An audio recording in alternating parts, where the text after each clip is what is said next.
AFR On Demand is brought to you by Breck Golf. Try Beaver Creek today, just 20 minutes from downtown Baton Rouge in the Zachary area. They've got a PGA Tour driving range, a short game practice area, 30 to 40-yard practice shots. It's a great place to chip and putt and practice if you don't have time for a full round. Book your tee time today, golf.breck.org, golf.breck.org. Matt Moscona. I'm very important. After further review. Say it one more time. After further review with Matt Moscona. And here we go. Live from the Raising Cane studio. Let's ride!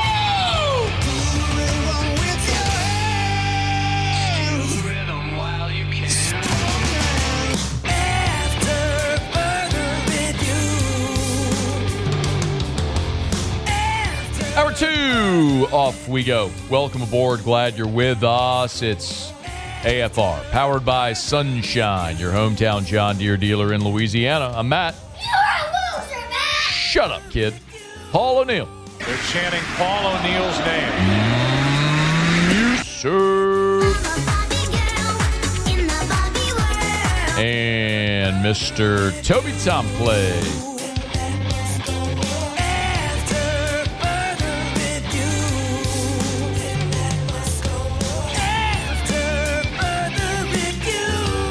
All right, we're here. Glad you are as well. Get out there and make it a good one. Former Tiger linebacker Darry Beckwith in 15 minutes. Edgar Thompson from the Orlando Sentinel, bottom of this hour. We'll talk to Edgar about the Florida coaching search. Why now was the end for Napier? Who might be next? Are the Kiffin rumors real? Who else might be in there in the mix? Are they looking to spend? What happens with the roster? All that sort of stuff. Get to Edgar at the bottom of this hour. And Sean Salisbury, 1 hour from right now. So we've got a ton to do. I'm glad you're hanging out with us here. The Saints are 1-6 on the season, and it doesn't get any easier. New Orleans is going to welcome in Tampa Bay here to the Dome on Sunday. And for the Bucs, they're going to come in on short rest and shorthanded. Tampa did play against the Lions on Monday Night Football in Detroit and lost 24-9. So very big in all sports, not just about who you play, but when and where you play them. So travel, I think, is often one of the most understated storylines when we talk about professional sports. How much travel a team has to do. We're starting to see that now in college football, and particularly in the Big Ten, where you have teams like UCLA playing Rutgers, having to fly across the country, things of that nature. Washington against Maryland. I mean, that travel is significant, and it shouldn't be understated, and we're seeing the effects of teams having to go across country. Penn State, disappointing loss, then has to fly to L.A. to take on UCLA in front of 9,000 people. That wears on you. Now, you expect professionals to have a higher level of commitment, buy-in, all that stuff, because they're pros. They're being paid salaries and being paid like professionals. Spare me the revenue share. Sorry about, they are professionals. This is their job. This is what they are doing. They are employees. So, I think for Tampa, playing Monday night in Detroit, flying back to Tampa, having now an off day Tuesday to try to get your legs under you, then to turn around and prepare Wednesday, Thursday, Friday, travel Saturday, play Sunday. It's a quick turnaround for Tampa to have to go back-to-back road games and road on a short week. That's a benefit for New Orleans coming up this week. By the way, the game this week in New Orleans is at 3:05. It's in the afternoon window, the late afternoon window, with the Saints welcoming in the Bucs. And Tampa is going to be shorthanded because they lost Mike Evans due to injury on Monday Night Football. Evans, who had just come back after suffering a hamstring injury in Week 3, broke his collarbone and was concussed in the game on Monday Night Football at Detroit. So Mike Evans is going to be out for it's not anticipated he'll be out for the remainder of the season, but likely toward the end of the season. And Todd Bowles, when he met with reporters on Tuesday, was asked how not having Mike Evans might change their game plan moving forward. Well, he's definitely going to have to do that, but we've been doing it the past couple of weeks since he's been out, so it's kind of the norm right now, unfortunately. But when you lose somebody like that, it's always going to affect your offense, and you're going to have to change and do different things. So there's two components of this Mike Evans injury that is interesting from Tampa's perspective. Number one is this very likely means we are going to see one of the great streaks in the NFL come to an end. Mike Evans had recorded 1,000 receiving yards in each of his first 11 NFL seasons. He's the only receiver ever to do that, to have 1,000 receiving yards in each of his first 11 seasons in the NFL. The 11 consecutive 1,000 receiving yard seasons also tied Jerry Rice for the most such seasons in NFL history with 11 straight 1,000 yard seasons. Tim Brown, by the way, is next on the list with 9. So consecutive 1,000 yard seasons, it's Jerry Rice and Mike Evans at 11. Evans with 1,000 yards this season would have broken that record. And now that most certainly will not happen. He's been out, as we mentioned, since week 3 with that hamstring injury, and now he's going to miss a chunk of this season, which most certainly means he will not get to 1,000 yards. He's at 140 yards on the season, by the way. So 14 catches for 140 and 1 score. So Mike Evans, who's 32 years old, has had an outstanding career, is most certainly a future Hall of Famer. We'll see that incredible streak end. I know here, we mostly, from the Saints lens, look at Mike Evans as the guy that had so many battles with Marshawn Lattimore and oftentimes got frustrated and cheap-shotted Lattimore as well on the sideline of the game in the Dome when Jameis was up in his face. Anyway, all that notwithstanding, you may not like that part of the competitive nature of the rivalry, but you can respect the fact that Mike Evans had an incredible career up until this point. That's one. 2 is this means it's a great opportunity for their other receivers, Sterling Shepard, and more notably, the rookie Emeka Egbuka. So Emeka Egbuka from Ohio State has kind of taken the mantle there as wide receiver 1 with Mike Evans out. Now with Evans, Shepard, and Egbuka, that was a hell of a 3-headed monster. And then you throw tight end Cade Otton in the mix as well. Made it really challenging for opponents.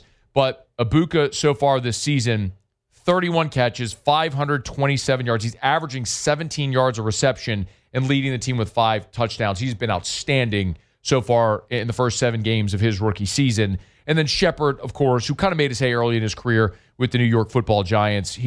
Shepard's 32 years old. He's a veteran, but having a very nice season there with 26 catches for 267 yards and a score. He's averaging 10 yards a reception. So they were a good 1-2 punch, but they have a legit number 1 now with Emeka Egbuka, which means here you go, Kool-Aid McKinstry and Quincy Riley. Riley had a nice day this past weekend, came up with an interception. Kool-Aid has really struggled. We've documented that plenty throughout the start of the season. Kool-Aid has really struggled with opposing teams' number 1 receivers. I know he was the conference defensive player of the week a couple of weeks ago because of his 2 interceptions.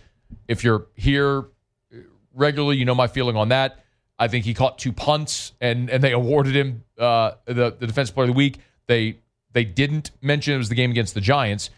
His PI, he got beat on the sideline. He gave up a touchdown to the tight end. It was not a great day for Kool-Aid. He just caught 2 punts that went as interceptions.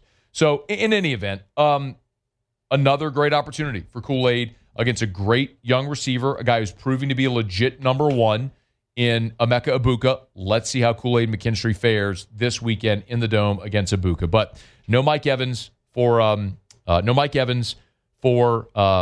Tampa when they come to the Dome, which gives the struggling Saints defense a little bit of a reprieve not to have to deal with all 3 of those guys plus Cade Otton. But a very good offense there with Rashad White, Bucky Irving, toting the rock. Baker is playing at an MVP level. I know they lost on Monday Night Football, but Baker, before that game, many thought might have been the front runner for MVP.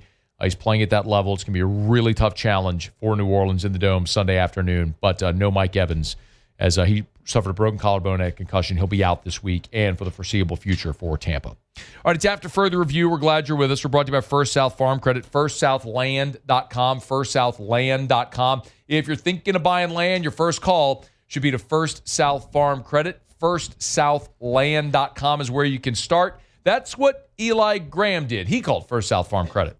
They have a very diverse background, but they all understand agriculture and land and obviously lending. They'll, I guess, customize things to make it work for you. Whatever your need may be, if it's agriculture, if it's a couple hundred acres of recreational property, if it's 100 acres to build your family's dream home, do like Eli Graham did and call First South Farm Credit. Your first call when it comes to buying land. FirstSouthLand.com. FirstSouthLand.com. If you're thinking of buying land, your first call should be to First South Farm Credit. All right, y'all, it's after further review. Certainly plenty of farmers know all about First South Farm Credit. They also know about Sunshine, your hometown John Deere dealer in Louisiana. SunEquip.com, SunEquip.com, title sponsor of our Tuesday shows all throughout the year. Let me grab a quick break. Former Tiger, all-SEC linebacker Darry Beckwith is going to be here. Are these Tigers defensively more equipped to handle a running quarterback in Marcel Reed than they were a year ago when they went to College Station? We'll talk about that with Darry next on AFR. AFR. Gents, if you are already on hormone replacement therapy, I want you to consider switching to Goodwood Men's Sexual Wellness. Hear me out. Maybe you're comfortable with who your current provider is. Maybe you've had a relationship there for a while. But what if you could save money and get better care? You would be interested in that now, wouldn't you? I switched. YourGoodwood.com is the website. YourGoodwood.com, YourGoodwood.com. They're right there on Drusilla in Baton Rouge. Listen, they can ship your medicine, to your supplements to your home. So if you want, you can give your injections at home yourself. Or if you want to go into the clinic, you can certainly do that. They have the lowest prices, never any contracts. Lowest prices, never any contracts. And when you go twice a year for your blood work, they pick up the cost for your blood work. So it's going to save you money.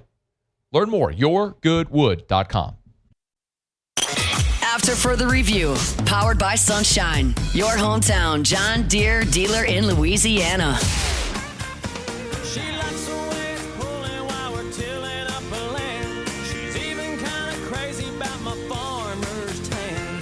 She's the only one who really. I'm glad you're with us on a Tuesday edition of AFR. Always appreciate when we get a couple of minutes of former Tiger linebacker Darry Beckwith, good enough to join us now. Darry, how are you, man? I'm doing well, Matt. How are you doing today? I'm doing awesome. Be doing better if the Tigers had won against Vanderbilt. Do you feel like internally as a player, whenever you have a loss, like a disappointing loss like they just did, that it maybe takes some of the luster or attention off the next game, which might have been a really big game like this one? It does, because anytime you come into a season with high expectations, just like LSU did, every loss seems like the world is falling apart. I've been a part of that. When I got to LSU as a freshman, we had Jamarcus Russell as a quarterback, Dwayne Bowe, Buster Davis, a plethora of receivers, guys returning on defense. And, man, when we lost against Tennessee after the Hurricane game on a Monday night, we were up 14-0, we lost in overtime. They had for sale signs in Coach Miles' yard. So I know what it's like to have high expectations, and especially for LSU fans, which they have every right to have those expectations because of the resources and the support that we have as a football program. So internally within that locker room, let me tell you right now, the fans are devastated and the players are just as devastated as the fans are. Nobody wants to win the games as much as the players do. So internally, yes, it does seem like right now that everything is dark and gloomy, but at some point you have to come together and try to turn this thing around. So how do you bounce back? You have to look yourself in the mirror personally. Each player has to hold themselves accountable. No finger pointing. The defense can't say, well, the offense is moving the ball. And the offense can't say, oh, well, when we finally score some points, you guys can't stop anybody. Every person individually has to look themselves in the mirror and ask themselves like a genuine question, am I giving 110%? Am I doing everything possible to make sure that I'm prepared for Saturday night? Am I studying film properly? Am I taking care of nutrition properly? Am I resting properly? And it's hard, Matt, in today's age, especially with NIL. These guys have so much other things to deal with besides their game plan. I don't know how I would have dealt with NIL knowing I got to play Tim Tebow and Percy Harvin on a Saturday night in the swamp. I don't know how I would deal with NIL, and I know I got Dan McFadden and Felix Jones and those guys to go up against. So these guys have to get rid of all distractions, and they have to really stop listening to guys like me criticize them, listen to guys on the radio and criticize them, because that does play a part. Players are lying to you when they say we don't listen to outside noise. We do. I know. Hey, Darry. I'll be honest. I was in college. I read Tiger Droppings. I read everything about, Darry Beckwith looks terrible his senior year. What's wrong with him? I read all of that. And that stuff can take a toll on you. So they had to put the phone down, which is easier said than done. Put the phone down, turn off the news, lock in, stay focused, hold yourself accountable, and be honest and truthful with yourself. If you lie to yourself, if that team is lying to themselves and think that they got it made in the shade drinking lemonade, then it's going to be a tough rest of the season. All right, Darry, let's be honest about this defense. They're ninth in the country at 14.6 points per game. It's pretty good through 7 games. They're top 10 in the country. But when they played some pretty good offenses in Ole Miss and Vanderbilt, they struggled. So give me your assessment through 7 games. How good is this defense? They have been great against mediocre offenses, and they have been average against great offenses. And obviously against Vanderbilt, they couldn't stop them at all. They did make a few stops, towards the end to give the offense a chance. And then against Ole Miss, I tell people all the time, it's impossible to prepare for the Ole Miss offense because of the up-tempo. And when you play a team like Ole Miss, your greatest defense is your offense. Can you play keep away? And look, they made some stops in that Ole Miss game as well. But I think it comes down to this personnel decision. We talked about it earlier in the year, even with Harold Perkins playing that star linebacker position. I'm not singling him out. What I am saying, though, that puts you in a base 4-3 defense. A base 4-3 defense is really tailored toward 12 personnel, 1 running back, 2 tight ends. It's tailored toward 21 personnel, 2 running backs, 1 tight end. A 4-3 defense is really not tailored toward a spread offense, meaning 11 personnel, 1 running back, 1 tight end, or 10 personnel, 1 running back, no tight ends. They spread you out. And so sometimes with Harold Perkins, with him playing that nickel Sam position, he is kind of put in a bad position of guarding a slot receiver, or they put him in matchup problems that can kind of expose that whole defense. And I'm not saying he hasn't done a great job in coverage. He has. But when you play elite level offenses like Ole Miss and Vanderbilt, you can get exposed. I don't know if people remember this against Florida. We gave up a long touchdown against Florida, but they called it back. That was Harold Perkins in coverage. Why? Because they can expose him in coverage based on the personnel that they do. So I think with Blake Baker, they need to make a decision on if they're going to stick to this 4-3 base defense going against these spread offense, because teams only going to get better offensively. A&M is good offensively. Arkansas is good offensively. Alabama is good offensively. Oklahoma is good offensively.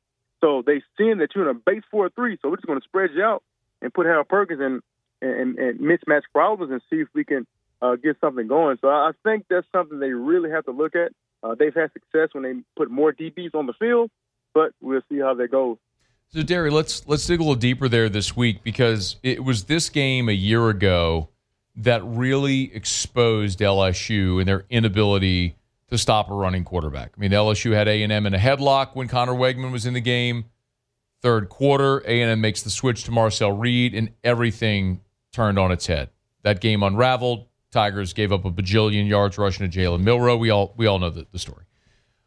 Is this defense better equipped to handle a running quarterback in Marcel Reed than they were a year ago? I hope so. Fool me once, shame on me. Fool me twice, shame on you.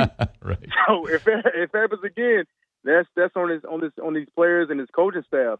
And listen, I want to put things in perspective when it comes to the zone read. I think people are like, man, how can you not stop a zone read? How can somebody not take the dive? How can somebody not take the quarterback? But people at home need to realize this is a new age offense. These zone reads are tagged with the RPO. So what that means, your linebackers, like back when I played in the Ice Age, when it was a zone read, and I saw the running back come down the A gap, I knew I had the running back in the A gap. Or if I was front side and the running back went to A gap and the tackle blocked down, I knew I had to step up and I had the quarterback. It was simple, nice and simple. But now these linebackers, these backside linebackers and frontside linebackers have to be extremely patient because of their RPO tag. So, for instance, if you're a frontside linebacker and you know you have the quarterback and you go too quick, he reads that, he's going to throw a hot route over your head. So you have to have extremely eye discipline. You have to be patient. And when you do see run, you have to commit that it's run. That's why it's so imperative. Linebackers these days, these guys have to be able to run. That's why you see a Whit Weeks and those guys like that who can run and get sideline to sideline, because it takes extreme patience, eye discipline, and knowing when to commit when you know it's a run. Because if you commit too early with their RPO tag to it, they can throw the hot route over your head. So I do think they are better equipped this year. I think they've done a good job against running quarterbacks. You know, Diego Pavia last week was just an anomaly because most of his runs came on broken pass plays, right? Mm-hmm. And they couldn't sack him. It wasn't like he just lined up and just, let me just run a power and run down your throat. He made plays like Sandlot football, like Johnny Manziel, which I can't stand. But anyway, that's what happened. But I think they are well equipped this year to handle that zone read offense.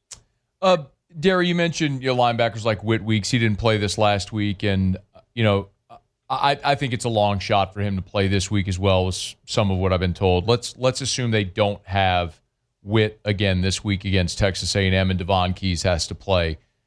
How big of a drop-off is there as you sort of look at what Whit, if they don't have Whit, what that would mean and what Devon Keys maybe is good at or where he's maybe deficient? It's a drop-off in terms of energy and being able to galvanize the guys around you.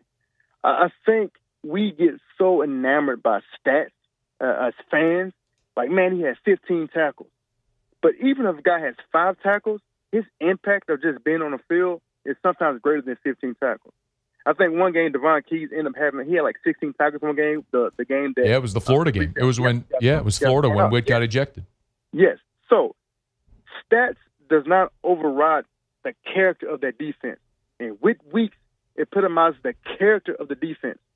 I would take Whit Weeks having 5 tackles over somebody having 16 tackles that replace them because of the energy that's surrounding him, meaning other players are going to do their job and do it at a high level because of what he brings to the defense. He's going to be in the right position all times, and guys know he's going to hold them accountable because sometimes if a guy has 17 tackles, that means the man next to him may not be doing his job. So he's running down, making plays, things of that nature. But I think you cannot replace Whit Weeks when it comes to a leadership standpoint. And so it is going to affect this defense by not having him against A&M. Hopefully these guys can rattle around each other. Guys like Harold Perkins has been there 4 or 5 years.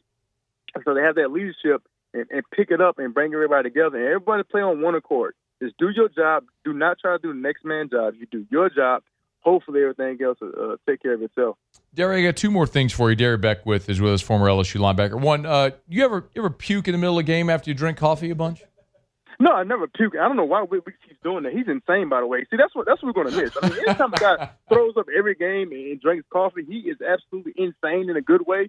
So I have never puked in the middle of a game. No, I haven't. I mean, it's like he pukes because he drinks coffee.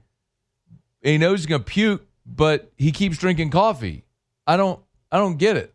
I know. You know what he's doing? It's a mental edge. Can you imagine being a quarterback or a center or a guard, and you see the linebacker pre-snap throw up, and he acts like nothing happens, and he goes on to the next play? You know how terrifying that is? The quarterback see that like, this guy's nuts. Whatever we do, let's not run his way. So, Whit, I understand what you're doing. It's a great psychological battle. I know what you're doing. I mean, he's like just picking the puke out of his face mask. It's hilarious. Anyway, all right. Last thing, you're a linebacker scouting the LSU offense. What do you see? I see I'm gonna have a great day. That's what I see as a linebacker. I see offensive lineman that's extremely soft and not athletic and can't work up to the second level. As a linebacker, I worry about O-linemen when I see them combo block and then work up to the second level really quick, and they're able to shield off a defender and turn me in the hole. They don't do any of that. And I'm not going to try to get all fancy and get schematical and say, oh, man, we can attack LSU offense this way. You don't have to have a scheme against the LSU offense because they don't have an identity and they don't have a scheme themselves. So it's easy. Watching them on film, I know we're going to dominate them. Watching them on film, I know they're not tough. I know they're not physical. I know they finger point, and I know on second down they're going to run the football. I've watched them all year long. It seems like on second and 6 or second and long, they run the football every single time. And if typically, 40% of the time they're going to throw a bubble screen to the wide receiver. So it's really not much to scheme against, and it's really not much to prepare for, sadly to say. So I'm licking my fingers, I'm licking my chops, and I'm just ready to have a big-time game if I'm a defender playing this LSU offense. You think they can fix it offensively? No. Why not? No. It's week 7. I haven't seen any improvement. If you watch every college football team in America that's competing for a playoff position, Matt, and you watch a lot of football, you do a great job. I watch you every day. I have my son watching. He's almost like mimicking you right now. It's kind of scary. As a matter of fact, he's going to stop watching you. Every team that you see competing for a playoff, Matt, you have to be honest with yourself. Offensively, they have improved. I watched Alabama, didn't look so great against Florida State offensively. Guess what? They've improved. Ohio State, even though they beat Texas the first game, offensively they didn't look so great. They've improved. We have been 7 games, Matt, and I cannot sit there and say that LSU offense has improved. Now, I think they're due for one game. I hope so. That's just because law of large numbers. But they haven't improved. So if you haven't improved, I can't say that they can fix it. Yeah, you're right, man. I was willing to hear the argument for the first month for all the reasons we talked about, but when they couldn't move the football against Ole Miss, that was a giant red flag. Like, man, they got some deep-seated issues I don't know they can fix this year. But Darry, the hope is, man, you could be great for one day. Yep, you can. And maybe that day will be this Saturday in Tiger Stadium, which sure hope it is. He's former Tiger linebacker Darry Beckwith. Beast, we always appreciate you, man. Thanks for the time. Matt, appreciate you, brother. Have a good one. All right, be well. That is Darry Beckwith. Always good stuff. We appreciate Darry's time. Let me knock out a quick break. We got to run. Edgar Thompson's going to join us next from the Orlando Sentinel. He's covered Florida for a long time. Why they fire Napier now? Is Kiffin realistic? All that stuff. We'll get to it next. It's AFR. After further review. Pumpkins. Y'all, we are 10 days away from Halloween. Clegg still has a great selection of pumpkins at all 4 locations. Seaganeer Airline, LA16 in Denham, Mid-City on Donmore, Garden Center on Greenwell Springs. Pumpkins. If you want to carve pumpkins, a jack-o'-lantern for Halloween, Clegg's. You want to make your pumpkin pie, Clegg's. You want to do a pumpkin painting party with the kids or whoever you have coming over for trick-or-treat and all that stuff, Clegg's has you covered. All the different shapes and sizes, it's at Clegg's Nursery. Maybe you just want to put together a beautiful fall display for your front patio, for the back porch, the office, and your main lobby area of your office building.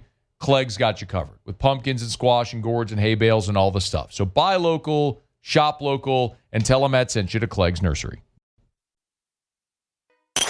After further review, powered by Sunshine, your hometown John Deere dealer in Louisiana.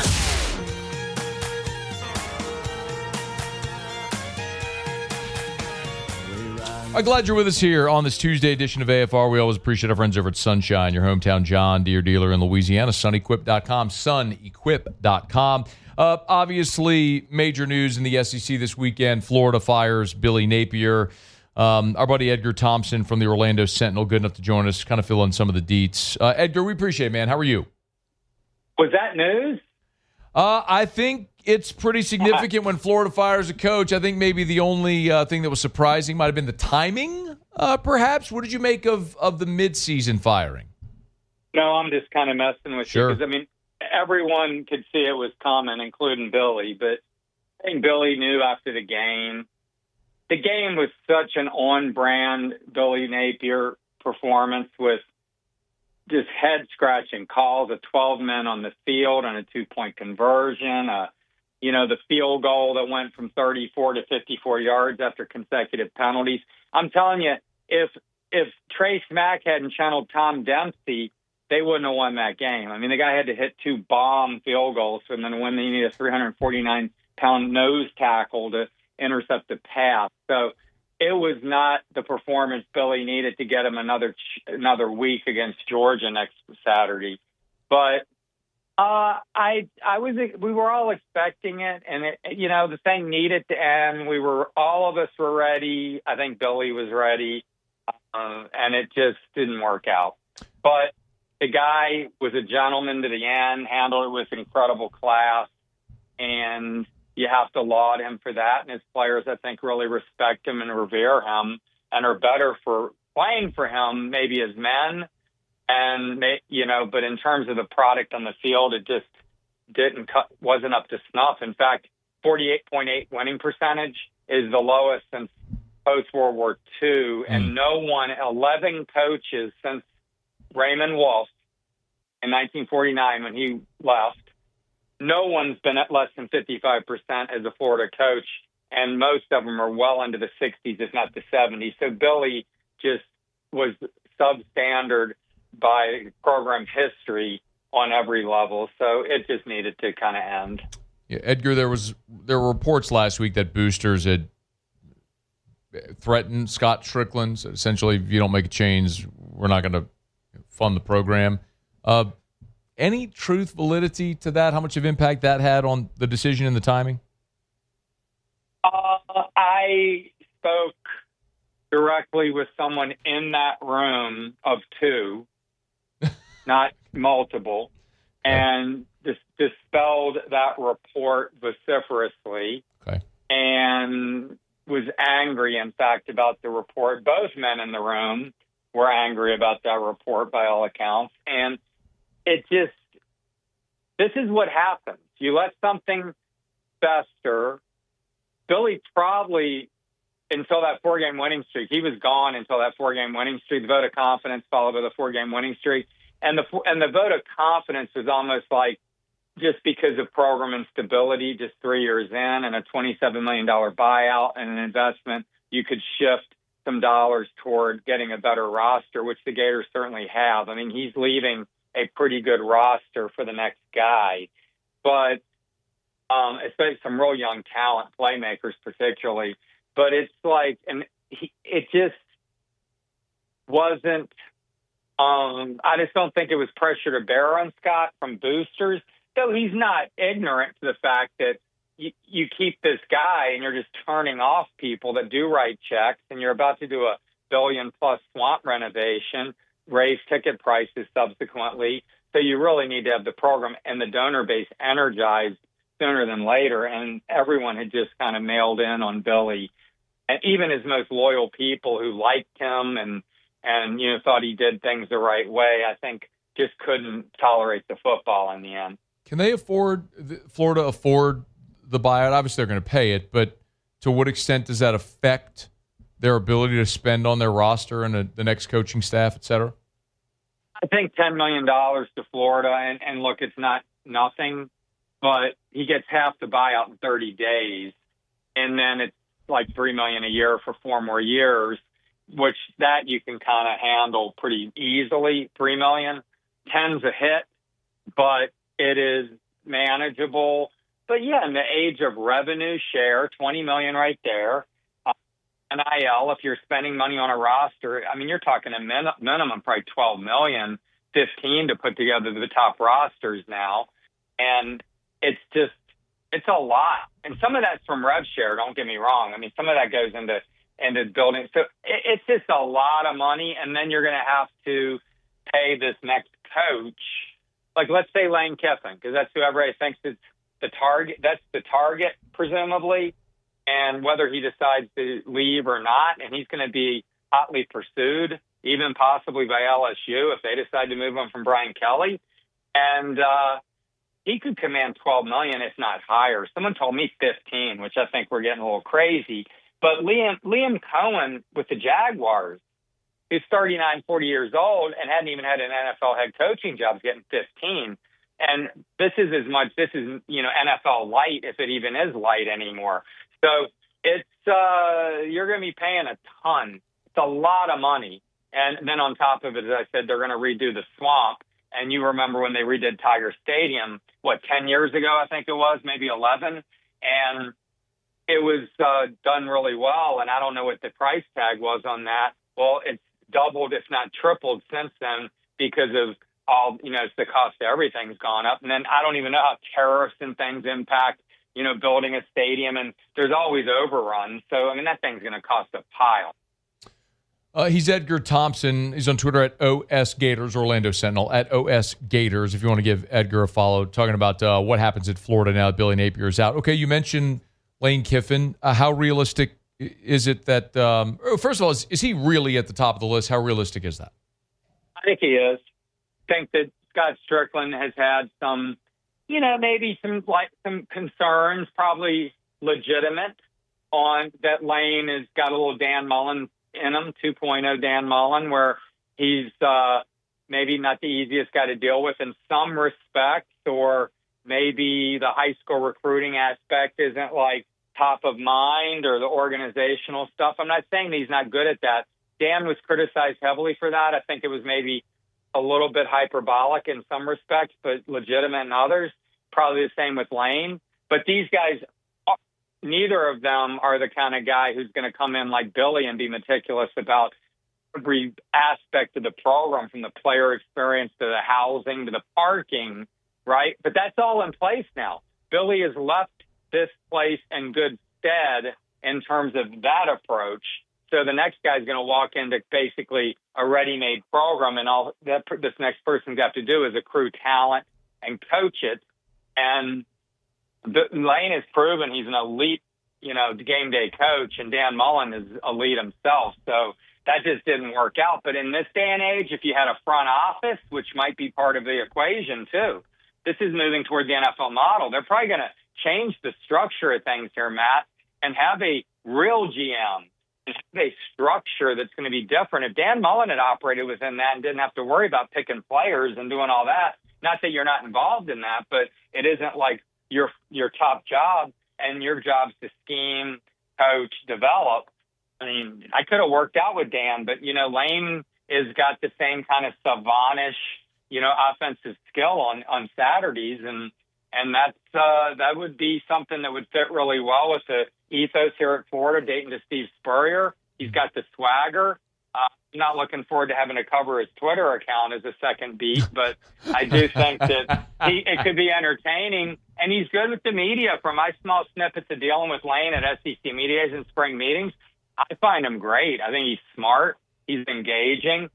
He seems like he's got the right demeanor for all that. So, I mean, I would welcome it personally, but if you don't get him, then it starts to get tricky. And I'm just not sure who they would shift to, because some of the guys you want, for example, Marcus Freeman, I know is someone they're enamored with too. But is he really leaving the Golden Dome for Gainesville? I don't know. I don't know that that's really something someone's going to leave. A Notre Dame where, maybe he can't get a couple portal guys he'd rather have that he'd like to have because of some requirements. We'll loosen those a little bit. I don't know why he would leave. Or Jeff Braun is a name I've heard recently. And, I mean, he's not leaving Louisville. I'm told basically 0% chance. And then where do you shift? Eli Drinkwitz, is he really going to energize the fan base? I think he's good. Is he elite? Championship level? I don't know. Rhett Lashley? I mean, there are other guys, too. I mean, do you go to the route of, James Franklin? I don't think you do that here. I don't think that would be like a great sell. But he's a good football coach. Jed Fish is a guy whose name's come up. He was here with Steve Spurrier doing some grad assistant stuff, and he's a UF graduate. Pretty good offensive mind, but, is Washington going to be better in like 8-4 this year? I mean, it's hard sell. So, and then you got the timetable. I mean, it's tricky with the playoffs and all these things, right? But the portal being posted January 2 is a benefit. You do have to sign a class December 3rd. So it's just a lot, man. And I can't get my mind around it. I'm glad I don't have to make that hire. Yeah. It's always the biggest question, Edgar. Everyone wants to fire the coach. No one wants to answer who you're going to hire, like who you can realistically get. It's always the challenge whenever athletic directors embark upon this journey. He's Edgar Thompson. We'll be following over at the Orlando Sentinel. Get him on Twitter at OS Gators, Orlando Sentinel, at OS Gators. He's Edgar Thompson. We appreciate it, man. Thanks for the time. Oh, great. Hey, thanks, Matt. Always our pleasure. We're brought to you by Relief Windows and ReliefWindows.com. Energy-efficient replacement windows, beautiful entry doors, hardy plank vinyl siding. Oh, yeah. They do shutters, too, at Relief Windows and ReliefWindows.com. Give Brandon Holly and the gang over at Relief Windows a call. They'll come by, measure twice, install once. Every window custom-made to the exact specification of your home. You'll have an exceptional customer service experience, and you do this once and you're done forever. Remember, a true lifetime transferable warranty, meaning labor, material, glass breakage, something goes wrong, they're coming by, fix it, replace it for free for the life of the windows. That's what a true lifetime transferable warranty means at Relief Windows. Right there on Airline Highway in Prairieville. They service all of Louisiana, all the Gulf Coast, really. I mean, they go to Houston all the way east to Atlanta. Check them out at Relief Windows and ReliefWindows.com. Windows, doors, siding, they do shutters too. Relief Windows and ReliefWindows.com. All right, final break here of hour number 2. We'll do Tigers in the Pros. Sean Salisbury in about 15 minutes from right now. Saints getting closer potentially to the Tyler Shuck era. I'll get Sean's thoughts on that. We'll talk Aggies, Tigers as well. Glad you're hanging out with us here. It's AFR. After further review. Buying or selling, commercial or residential. You need a realtor, and you need a realtor. You need Darren James. Agent225.com. Agent225.com for Darren James. Yes, you need a realtor. You realize nearly 75% of people that list their home for sale by owner end up hiring a realtor. A lot of different reasons why. Maybe you don't know how to properly price your home. Maybe you just can't be home all the time for showings. That's why you need a realtor. And if you need a realtor, you need the best. You need Darren James. Darren on the Wall Street Journal's list, the top 1% of realtors in America. No one does it faster. No one gets you more. You want more money in your pocket at the closing table? You want Darren James. Here's Darren's cell. 335-7666, 335-7666. One more time, 335-7666 or agent225.com, agent225.com for Darren James. Think real estate, think Darren James. After further review, powered by Sunshine, your hometown John Deere dealer in Louisiana. A little bit of roster news for the New Orleans Saints. I'll go into a little more detail coming up at the bottom of next hour. We got Sean Salisbury after SportsCenter, but the Saints have moved Eric McCoy and Kendre Miller to IR. No surprise there, season-ending injury, so that opens up a couple of roster spots. So the Saints have signed running back Velus Jones to the active roster. That'll be the replacement there for Kendre Miller. And they've also added Audric Estime to the practice squad. Remember, Audric Estime was a running back from Notre Dame, so he's now on the practice squad. It's another option for some running back depth there. We'll see what happens as they move throughout this week, get closer to the game Sunday against Tampa. But Velus Jones, the active roster, Audric Estime to the practice squad. All right, Muso, Tigers in the Pros. Tigers in the Pros. They still bleed purple and gold. They're just really rich now. All right, let's go ahead and start with Monday Night Football, the doubleheader, but the one you really want to pay attention to there is the Houston Texans and the Seahawks. The Texans defense. Danielle Hunter, 4 total stops in the game. Did not record a sack, which is a little odd, but he did end up with a hit on the quarterback. Another former LSU Tiger in the secondary, Derek Stingley Jr., 2 total stops in the game, but also an interception in the ballgame. His second INT of the season, returned at 17 yards before being brought down. One of 2 interceptions for the Texans defense, but they unfortunately fell to the Seattle Seahawks. Kevin Gaussman made his first career relief appearance on Monday night for the Toronto Blue Jays. Ended up getting the win, by the way, as well. So 2-1 now in the postseason is Gaussman. 1 shutout inning, didn't strike out anybody, walked 3, which is a bit of an ugly number. But hey, no one came around to score, and he gets the win. ERA of 2 in the postseason for Gaussman. He's off to the World Series, faced the Dodgers. Shout out to Eric. He threw this my way on Twitter or X last night from Shams Charania. Tari Eason, no rookie extension between the Rockets and Tari Eason. The sides could not bridge gaps on multiple fronts by Monday's deadline, so Eason will become a restricted free agent next offseason. But the Rockets, they opened the NBA season on Tuesday night against the defending champion Thunder. So Tari will be in action. We'll give you a recap of what he did on tomorrow's show. That's Tigers in the Pros. We are presented by Evamore, EVAMOR, Evamore.com. Love to keep my 64-ounce bottle of Evamore with me every day. It's delicious. It's natural artesian water. You can buy the 4-pack of 64-ounce. They've also got the 32-ounce packs and the 20-ounce packs as well. Find Evermore at a great local retailer near you. If you can't find it at a retailer near you, go to the website, evermore.com. they have a store locator on the main menu tab. Type in your zip code, and it'll give you the store nearest you that carries Evermore, or you can order it online at evermore.com. EVAMOR, evermore.com, evermore.com. Healthier alternative, natural hydration, natural artesian water. Drink Evermore. All right, y'all. It's after further review. Sports Center's coming up. We get caught up on national headlines from Sports Center. We always appreciate our friends at Sunshine, your hometown John Deere dealer in Louisiana. Sean Salisbury's coming up after the top of the hour. Sean was flexible with us last week and was good enough to jump board for a segment Friday when we were in Nashville, but excited to have him for our 2 segments. We will talk about the LSU Texas A&M matchup, how the Tigers fare against that Aggie defense, and flip side, how LSU might be able to limit Marcel Reed, some of the challenges there. And we do want to get into the convo with Sean a little bit here about Spencer Rattler, Tyler Shuck. At what point do you start to consider that move? We'll get into all of it, Sean Salisbury, after Sports Center. AFR.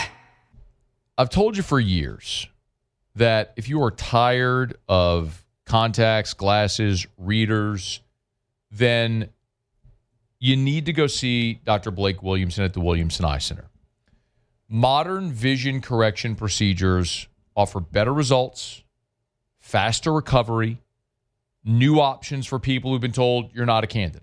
Maybe that's something you were told years ago. You went for a consultation, now you're not a candidate for LASIK. There's so many options.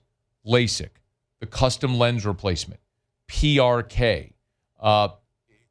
There are seemingly endless options, no matter your age or your refractive issue.